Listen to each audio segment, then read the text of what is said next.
வணக்கம், வாழ்க வளமுடன். இன்னைக்கு வந்து மைண்டை காம் பண்ணக்கூடிய 3 சிம்பிள் யோகிக் டெக்னிக்ஸ் பார்க்க இருக்கிறோம்.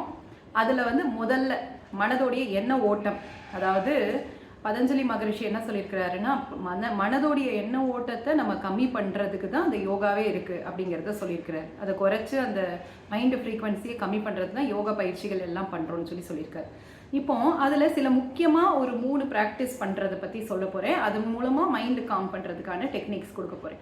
இப்போ மெயினாக பார்த்தோம்னா பாலாசனா அப்படின்னு சொல்லக்கூடிய இந்த பாலாசனா ப்ராக்டிஸ் வந்து ரெகுலராக நீங்கள் பண்ணிகிட்டே வந்தீங்கன்னா உங்களுக்கு வந்து மைண்டு வந்து ரொம்ப காம் ஆகும். இந்த பாலாசனா பண்ணுறப்போ ஒவ்வொரு எக்ஸலேஷன்லையும் உங்களுக்குள்ளே இருக்கிற எல்லா டென்ஷன்ஸும் ரிலீஸ் பண்ணுறேன் அப்படிங்கிற மாதிரி ஒரு சங்கல்பம் எடுத்துக்கிட்டே எக்ஸேல் பண்ணணும். என்னுடைய ஒவ்வொரு மூச்சு வெளியிடும் பொழுதும் எனக்குள்ளே இருக்கக்கூடிய எல்லா டென்ஷன்ஸும் ஸ்ட்ரெஸ்ஸும் ரிலீஸ் ஆகுது அப்படின்னு நினச்சிக்கணும். சரிங்களா?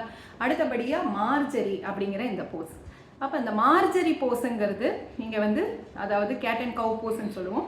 இந்த போஸ் வந்து நீங்கள் மூச்சை உள்ளே இழுக்கிறப்ப தலையை மேலே லிஃப்ட் பண்ணோம், எக்ஸேல் பண்ணுறப்போ தலை கீழே chin to the collarbone வரும்.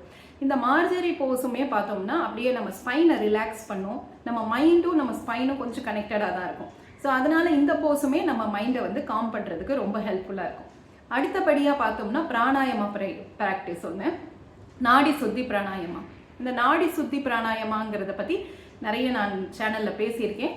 வேணுங்கிறவங்க நீங்கள் சப்ஸ்கிரைப் பண்ணி பார்க்கலாம். நாடி சுத்தி எப்படி பண்ணணுங்கிறதுக்கான டெக்னிக்ஸ்லாம் இருக்குது.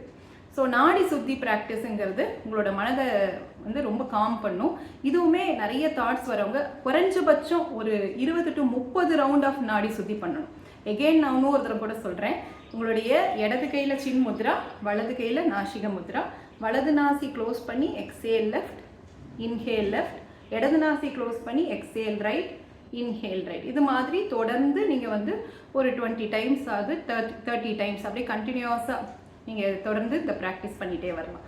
இதெல்லாம் பண்ணி பாருங்கள். உங்களுக்கு மைண்டு வந்து எந்த ப்ராக்டிஸில் ரொம்ப காம் ஆகுது, எந்த ப்ராக்டிஸ் பண்ணுறப்போ நீங்கள் ரொம்ப காமாக ஃபீல் பண்ணுறீங்கிறத நீங்கள் எனக்கு கமெண்ட்டில் சொல்லுங்கள். மிக்க நன்றி. தேங்க்யூ. இது போல் உங்களுக்கு இந்த yogic related yogic point of வியூவில் நிறைய வீடியோஸ் வேணும்னா இந்த சேனல் சப்ஸ்கிரைப் பண்ணுங்கள், லைக் பண்ணுங்கள், நிறைய பேருக்கு ஷேர் பண்ணுங்கள். நன்றி.